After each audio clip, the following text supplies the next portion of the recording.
Bismillahirrahmanirrahim. Assalamualaikum warahmatullahi wabarakatuh. Perkenalkan, nama saya Sugeng Basudema 209045, menjelaskan tentang isu-isu gender dalam muatan materi PAI di sekolah dan madrasah. Kata gender berasal dari bahasa Inggris gender yang berarti jenis kelamin. Gender adalah perbedaan yang tampak pada laki-laki dan perempuan. Apabila dilihat dari nilai dan tingkah laku, gender merupakan suatu istilah yang digunakan untuk menggambarkan perbedaan antara laki-laki dan perempuan. Secara sosial, gender adalah kelompok atribut dan perilaku secara kultural yang ada pada laki-laki maupun perempuan. Sejalan dengan itu, gender merupakan konsep hubungan sosial yang membedakan fungsi dan peran antara perempuan dan laki-laki. Perbedaan fungsi dan peran antara laki-laki dan perempuan itu tidak ditentukan karena keduanya terdapat perbedaan secara biologi dan kodratnya, melainkan dibedakan menurut kedudukan, fungsi, dan peran masing-masing dalam berbagai kehidupan dan pembangunan. Yang B, konsep gender dalam Al-Quran. Al-Quran memberikan pandangan optimis terhadap kedudukan dan keberadaan perempuan.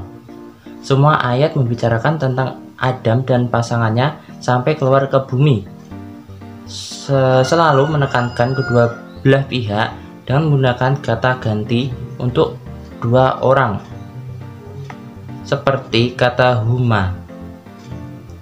Ukuran kemuliaan di sisi Allah adalah prestasi dan kualitas tanpa membedakan etnik, suku, keturunan, dan jenis kelamin.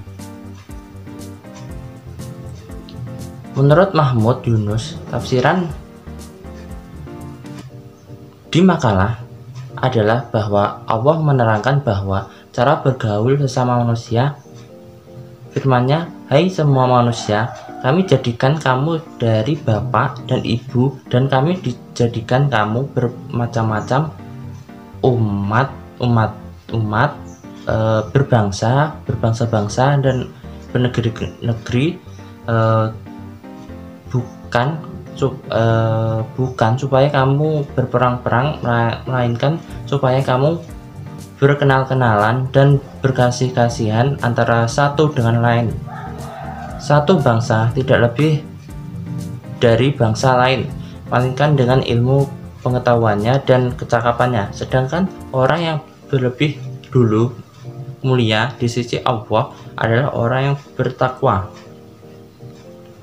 Ayat tersebut memberikan gambaran kepada kita tentang persamaan antara laki-laki dan perempuan, baik dalam hal ibadah maupun dalam aktivitas sosial. Ayat tersebut juga sekaligus mengikis tuntas pandangan yang menyatakan bahwa antara keduanya terdapat perbedaan yang memarginalkan salah satu di antara keduanya. Persamaan tersebut meliputi berbagai hal.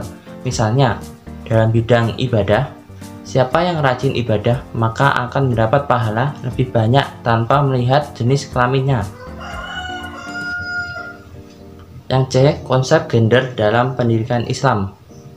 Pendidikan merupakan salah satu sarana yang strategis dalam transformasikan budaya yang berkembang di dalam masyarakat. Budaya yang bisa gender dalam berkembang dan tidak lepas dari proses pendidikan dari satu generasi ke generasi berikutnya.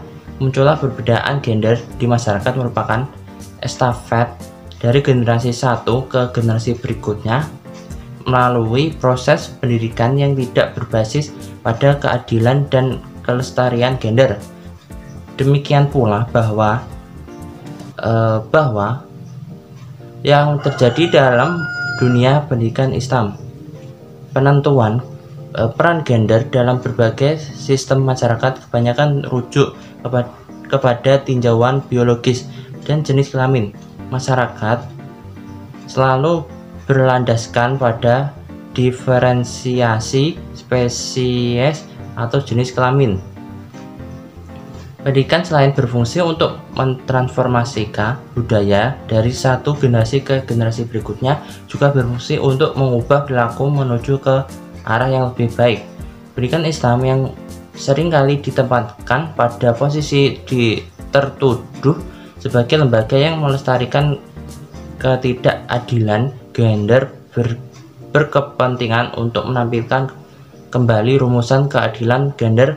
Dalam ajaran Islam, rumusan tentang gender dalam ajaran Islam antara lain: yang pertama, konsep berpasangan.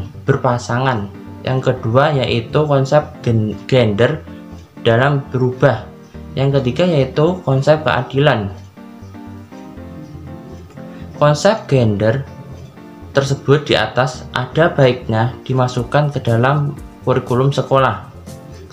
Konsep gender dari sumber lain dapat juga diajarkan di sekolah-sekolah maupun di madrasah-madrasah, biar peserta didik menentukan sendiri konsep gender yang mana yang lebih baik untuk dianutnya.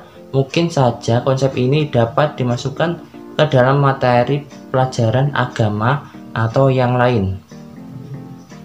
Cukup sekian penjelasan dari saya. Bila ada belum paham, mohon dimaafkan. Ihdinas siratal mustaqim. Wassalamualaikum warahmatullahi wabarakatuh.